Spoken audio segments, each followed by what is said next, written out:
Good evening, everybody. My name is Prashant Kumar. So, in the previous class, I was explaining you about the basic parameters of antenna. Now, today's class, I will go to the second unit and I'm going to explain the oscillations from a dipole antenna. In second unit, we study about three types of antennas.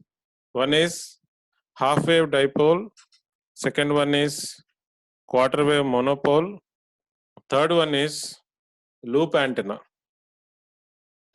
Before going into the half wave dipole or quarter wave monopole, we shall see what is a oscillating dipole antenna. Here, what is a dipole? I want to show you in my what is a oscillating dipole here.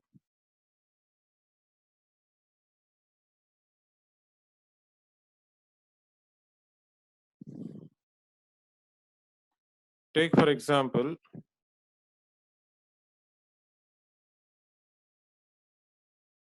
see, this is a positive and this is a negative. So if the distance between these 2 points is very small, or if the order is dl, if the length is dl, then it is called as oscillating dipole. Then it is called as oscillating dipole.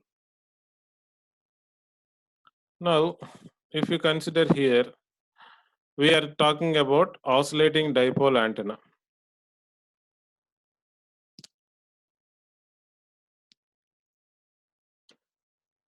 So here, with reference to figure 4.2, here there is no figure, but I am going to show you this figure here.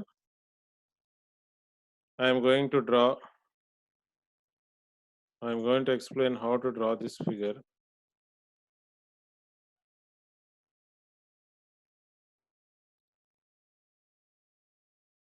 So this is a current carrying element which is having a length L. Here we are taking a small length dl.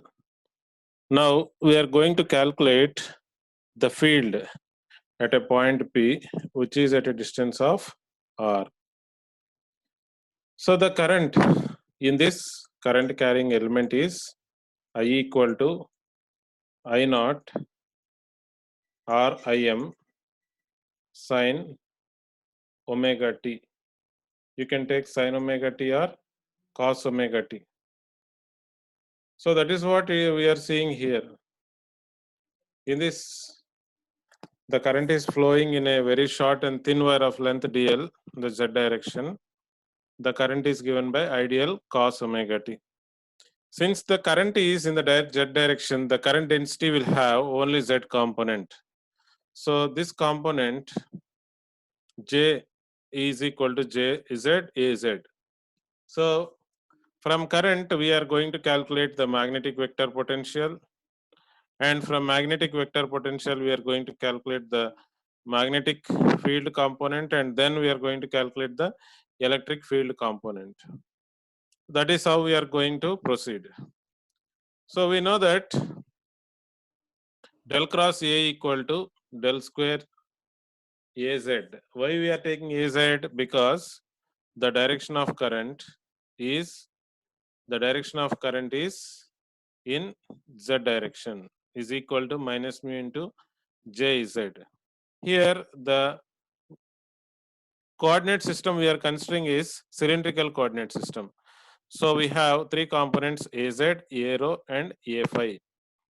Now this can be converted into spherical coordinate system by the following formulas: AR, A theta and A5.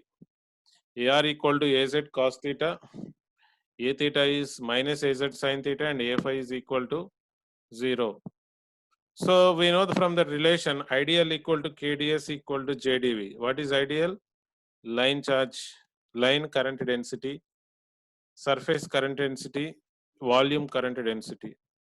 So we have this formula Az equal to mu by 4 pi ideal cos omega t minus r by v by r. Here, one important thing we have to notice. Here we have seen the current is omega t, and here what is t minus r by v. What is this t minus r by v? This is called as retarded potential. This is called as retarded potential. Now, if you take a wire, and if you try to send the signal, if you pass some current into the wire, the effect will be observed after some time delay. So because there is some time delay, the potential after time t dash is called as retarded potential. If there is no time delay, then we call it as advanced potential. T plus R by V is advanced potential, T minus R by V is retarded potential. This is what we are going to see here. So from retarded potential, we are going to calculate the value of Az. So we know Az, AR and A theta.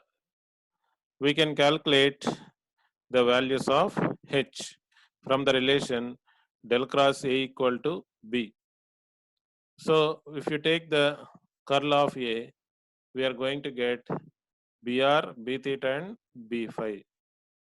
So we know the relation B equal to mu into H. So we can get the values of H phi, H theta and HR. Here the values of HR and H pi are HR and H theta are zeros.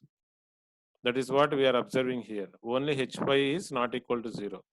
So from this we can calculate ER, E theta and E phi from the relation ER equal to 1 by epsilon integral del cross H R dt.